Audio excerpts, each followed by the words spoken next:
Fala moçada, tudo beleza ou yes? Galera, quero tentar estabelecer com vocês aqui uma relação entre a pandemia do coronavírus que vivemos hoje e a teoria malthusiana, teoria elaborada por Thomas Malthus lá no século XVIII. Teve uma live recente que eu fiz que eu até abordei esse assunto, mas bem superficialmente. Então agora eu quero detalhar um pouco mais essa questão com vocês, pode ser? Tranquilo? Então vem comigo, regala os olhos do ouvido pro lado de cá, já deixa o like, se inscreva no canal e compartilha muito. Tranquilo? Ótimo! Bora! O que eu quero fazer inicialmente aqui? Vamos primeiro contextualizar um pouco Thomas Malthus. Thomas Malthus viveu na Inglaterra em plena Revolução Industrial, ali na transição do século XVIII para o XIX, e é considerado o pai da demografia. Foi ele um dos primeiros pensadores a teorizarem sobre demografia, sobre população. E aqui vale a pena destacar o fato de que ele viveu na Inglaterra no momento em que a população, sobretudo urbana, crescia muito. Crescia muito por quê? Porque a indústria, uma atividade essencialmente urbana, estava se desenvolvendo e, portanto, atraía migrantes, sobretudo da zona rural. Joia! Além disso, era pastor anglicano. Essa informação é importante, já você vai entender por quê. A igreja anglicana, que foi criada pelo rei Henrique VIII na Inglaterra no século XVI, que é de orientação cristã. E é também adepto do liberalismo econômico. Ele bebeu da mesma fonte que Adam Smith, foram inclusive contemporâneos e conterrâneos. Adam Smith também era britânico como ele. Pois bem, Thomas Malthus, esse mesmo que eu contextualizei agora para vocês, foi quem elaborou a teoria malthusiana. E aí é fundamental você lembrar do seguinte: a teoria malthusiana estabelece uma relação entre crescimento populacional e geração de recursos, produção de alimentos, por exemplo, para a sustentação dessa população. O que Malthus observou? Ele observou que a população, naquele contexto em que ele vivia na Inglaterra, crescia de uma maneira muito rápida, muito acelerada. Então ele até comparou o crescimento da população a uma progressão geométrica, olha só. Segundo ele, a população crescia em PG, progressão geométrica, dobrando a cada 25 anos. Então, olha o exemplo. A população crescia assim, 1, 2, 4, 8, 16, dobrando a cada 25 anos. Por outro lado, a produção ou a geração de recursos para sustentar essa população não crescia da mesma forma, crescia apenas por meio de uma progressão aritmética, portanto, mais lentamente. Olha lá, PA, progressão aritmética, 1, 2, 3, 4, 5, 6 e assim por diante. Ou seja, a população crescia num ritmo superior à geração de recursos para sustentar essa população. De maneira resumida, o que ele dizia? Ele dizia que chegaria um momento em que o excesso populacional seria o responsável direto pela geração de pobreza e desigualdade social, certo? O que fazer então para resolver esse problema? Você pode talvez pensar aí como sugestão a importância do Estado. Talvez ele sugerisse que o Estado devesse ser um agente importante agora para criar políticas públicas de assistência social aos mais pobres para reduzir esses problemas ligados à desigualdade. Mas Malthus estava muito longe de sugerir isso. Por quê? Porque eu te falei em instantes que ele era o quê? Liberal. Então ele era contra a intervenção do Estado, principalmente para atender os interesses das classes sociais mais baixas. Aqui, por exemplo, separei ali na minha prateleira, peguei esse livro aqui, intitulado População e Geografia. Esse livro nós utilizamos, eu e minha turma, quando fazíamos graduação ainda em Geografia, da professora Amélia Damiani.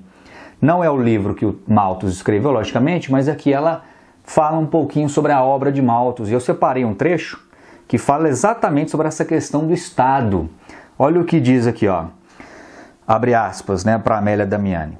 Malthus discorda, inclusive, da assistência do Estado aos pobres, considerando-a nefasta, porque diminuindo a miséria a curto prazo, favorece o casamento e a procriação dos indigentes. Olha que loucura! Então Malthus era totalmente contrário à presença do Estado como um criador, gerador de bem-estar social para os pobres, porque segundo ele isso geraria um conforto aos pobres e os pobres procriariam, fariam inclusive aumentar o número de indigentes, certo? Então lembre-se com carinho disso, Malthus liberal. Beleza, para melhorar o seu entendimento sobre a teoria malthusiana, preparei aqui um gráfico, olha só, que vai relacionar o crescimento da população e a geração de recursos. Joia? Essa linha verde, perceba que ela cresce de maneira constante. Esse crescimento é a criação, a geração de recursos, principalmente a produção de alimentos. Por outro lado, segundo Malthus, a população crescia num ritmo muito mais acelerado. Olha lá, ó, a linha vermelha num crescimento, num aumento exponencial. Então chegaria um momento que a linha vermelha ultrapassa a linha verde. É o que aqui chamo de ponto de crise. Ou seja, há mais gente, há mais pessoas do que os recursos são capazes de sustentar. Estamos diante então do quê? De um grave problema. Tem mais gente do que é capaz de se ter ou de se sustentar. Se estamos diante de um problema, para todos os problemas são buscadas o quê? Soluções. Qual é a solução apontada por Thomas Malthus? Essa é a solução, ó, controle da natalidade. Como assim controle da natalidade? Aí vem os métodos ou as formas que ele sugeria de se controlar a natalidade. Lembra o que eu te falei lá no começo da aula sobre o fato dele ser pastor anglicano? Pois bem, olha uma das sugestões aqui, ó. A abstinência sexual. Malthus dizia que o sexo deveria ser praticado única e exclusivamente para a procriação. Então os indivíduos, principalmente os mais pobres, deveriam aí se abster dos prazeres carnais para não cair em pecado, não praticar o sexo e, consequentemente, não gerar prole, não gerar descendentes. Além disso, ele sugeria casamentos tardios, sugeria que os jovens, principalmente, tardassem a casar, porque quanto mais alguém demora para se casar, menos filhos esse alguém tem. Pelo menos essa é a lógica geral. Falava também sobre a importância das guerras. Segundo ele, as guerras, por mais sofrimento que pudessem causar, tinham um peso fundamental na questão do controle populacional, até porque, inevitavelmente, guerras acabam levando a inúmeras perdas humanas, vítimas fatais. E aqui entra o ponto central da aula. Malthus falava também da importância das epidemias, das doenças para o controle populacional. Segundo ele, as doenças, seja de qual origem for, tinham um papel fundamental de ajudar a controlar o contingente populacional. É lógico, se pensarmos hoje no coronavírus, eu selecionei inclusive aqui, ó, o número total de mortos. Hoje, por exemplo, estamos no dia que é hoje, 28 de abril, né? 28/4. Selecionei aqui alguns números sobre o dia 28 de abril. No mundo já são mais de 210 mil mortos. No Brasil, mais de 5 mil. E só nas últimas 24 horas morreram quase 500 pessoas no Brasil. Infelizmente, bateu-se o recorde de mortos aí num único intervalo de 24 horas. É lógico que esse total de mortos aqui, se você analisar em termos percentuais e comparar com o contingente populacional global, é um percentual muito diminuto, quase insignificante. Mas, independentemente disso, Malthus dizia que as epidemias, mais todos estes outros fatores, tinham um papel fundamental na questão do controle da natalidade. Joia, joia? Beleza? Então, lembre-se que nas provas que você vier a fazer ao longo desse ano 2020 ou nos anos seguintes, as provas podem muito bem pedir para você relacionar a teoria malthusiana com a questão das doenças, das epidemias ou das pandemias como a que vivemos atualmente. Beleza? Pegou a ideia? Joia! Aproveitando o ensejo, já que estamos falando aqui de teoria malthusiana, quero comentar um pouquinho sobre a chamada teoria neomalthusiana. Prefixo neo, do latim, quer dizer novo. O que é essa teoria neomalthusiana? Nada mais é do que a retomada das ideias de Malthus no pós-Segunda Guerra Mundial. E essa retomada se aplicava principalmente para quais grupos de países? Países pobres, subdesenvolvidos. A ideia continua sendo a mesma. Ó. Segundo os neomalthusianos, o acesso populacional nos países pobres é o causador da pobreza e das desigualdades. Beleza?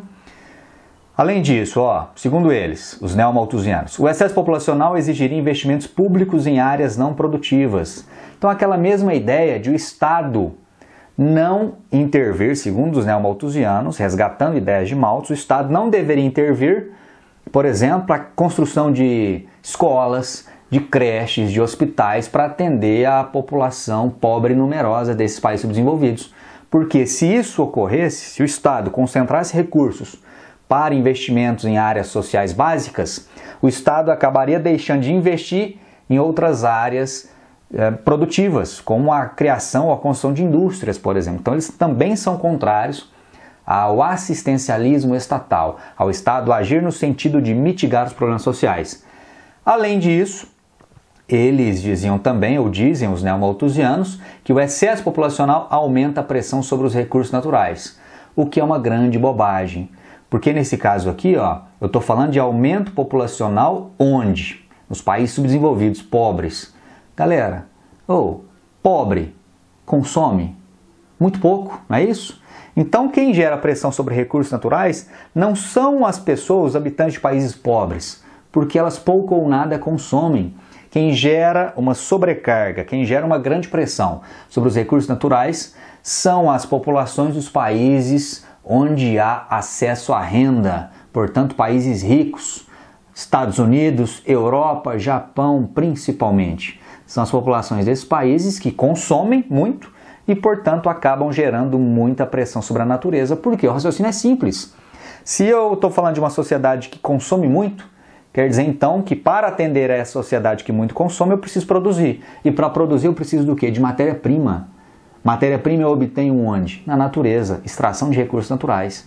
Então é uma grande bobagem também essa questão aí da pressão sobre recursos naturais. Quando se fala sobre pressão sobre recursos naturais, você talvez pode encontrar em suas leituras a expressão ecomalthusianos, certo?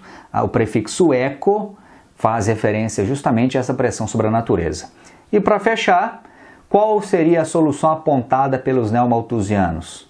O controle da natalidade, assim como Malthus lá no século XVIII. Porém, agora tem uma diferença fundamental, hein? Enquanto Malthus sugeria ou orientava a população a utilizar métodos naturais para controlar a natalidade, como por exemplo, se abster de práticas sexuais ou tardar para casar, os neomalthusianos vão defender o controle da natalidade por meio de métodos contraceptivos artificiais. Camisinha, pílulas, injeção de hormônio e até mesmo esterilizações em massa. Eles vão defender esterilizações em massa das populações desses países pobres, subdesenvolvidos, sobretudo os africanos. Tranquilo, meu povo? Beleza? Então, essa é a ideia geral da teoria malthusiana, relacionando aí com a pandemia do coronavírus. E aqui, fechando, falei um pouquinho também sobre a teoria neomalthusiana. Espero que você tenha compreendido a ideia dessa aula. Obrigado pela atenção e até a próxima. Valeu!